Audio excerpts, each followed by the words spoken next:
The handcuffs bit into my wrist before I even knew what was happening. Metal cold final.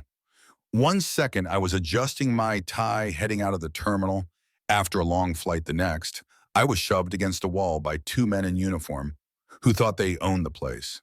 Empty your pockets, one of them barked, his breath sour with coffee and something stronger.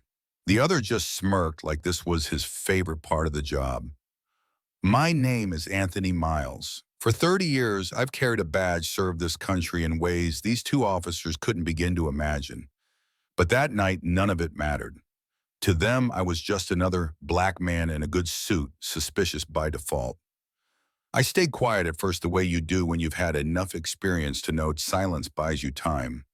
But silence also burns, it eats at you when you see your little boy's face in your head, when you think about your wife telling you, "Come home safe, okay?"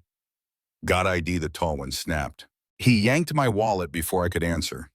He didn't even look at the credentials inside, just tossed it to his partner like a dirty rag. Inside, something in me twisted. I dealt with arrogance, racism, abuse of power more times than I could count. But this was different. This was personal, because every instinct told me these two weren't just looking to question me. They wanted to break me. And then I heard it, the click of the cuffs locking behind my back. That sound, it's final humiliating. Travelers slowed, some whispering, others pulling out phones. That smirk on the officer's face widened, as if to say, "Gotcha." But here's the thing. They had no idea who they just cuffed. I took a slow breath, locked eyes with the nearest passenger, who looked like she wanted to intervene, but didn't dare. And I said calmly, "You might want to check twice before you do something you'll regret for the rest of your career." The shorter cop chuckled. "Is that a threat?" "No," I said, keeping my voice even steady the way I'd done in interrogation rooms across 3 decades. "That's a warning." They dragged me through the terminal like some petty thief, heads turning, whispers swirling. My chest burned, not from fear but from humiliation. For a moment, I thought about all the times I told young agents to stay composed under pressure, to never let rage get the best of them. And now, cuffed like a criminal, I had to follow my own advice. They shoved me into a holding room. 4 blank walls, one steel table, fluorescent lights buzzing overhead.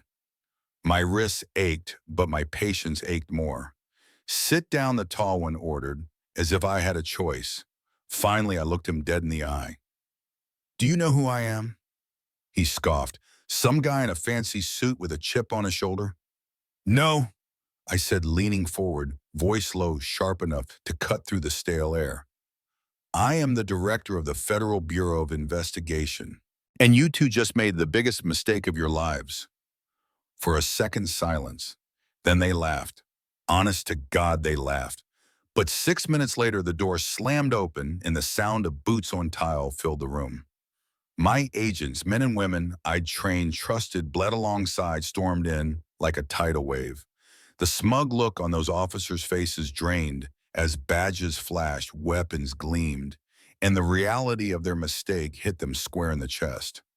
"Director Miles, sir, are you all right?" one agent asked, already unlocking the cuffs, his eyes blazing with fury. I rubbed my wrist, not answering right away.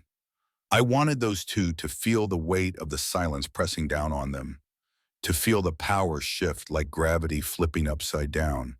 "Arrest them," I said, finally, my voice calm but carrying the kind of authority that ends careers. The two cops sputtered, tried to explain, tried to spin their lies about probable cause and suspicious behavior. But the room had already turned against them. Every excuse sounded thinner, every word weaker under the glare of the people who actually knew the law. As they were cuffed, the irony biting so sweet I almost smiled. The shorter one locked eyes with me. There was fear now, pure and raw. And maybe for the first time in his life, he understood what it felt like to be powerless against a system you thought you controlled. Walking out of that station, free, my agents at my side, the weight in my chest shifted. Relief, yes, but also something heavier. Because I knew my story wasn't just mine.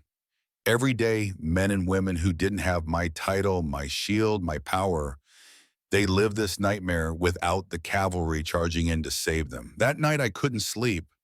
I kept hearing the cuffs snap shut, kept seeing the smug grin on that officer's face before it all flipped on him. And I thought, what if I wasn't who I am?